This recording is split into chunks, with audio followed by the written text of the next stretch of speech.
They marched in silence. The photos on their banners spoke loudly enough. This is my father, mother and my brother. My brother had cerebral palsy. They killed all three of them in the state of Mexico. My brother couldn't move a finger to defend himself. These are the bald facts. In 2019, there were more people murdered in Mexico than in any other year since records have been kept.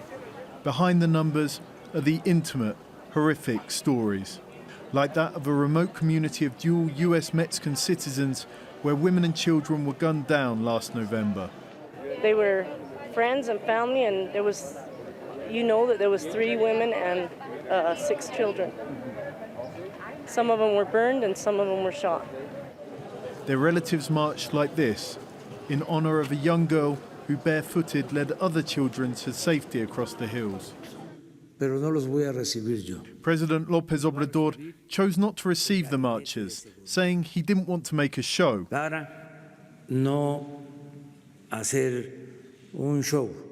That's the same president who just the week before used his daily press conference to announce a raffle for the presidential plane.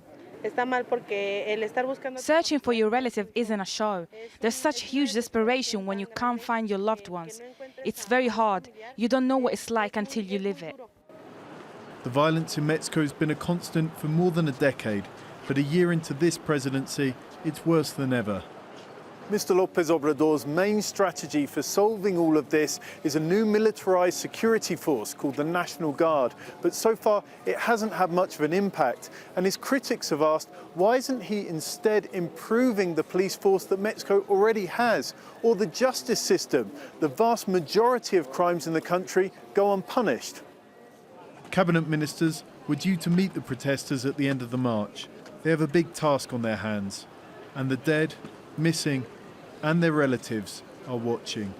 John Holman, Al Jazeera, Mexico City.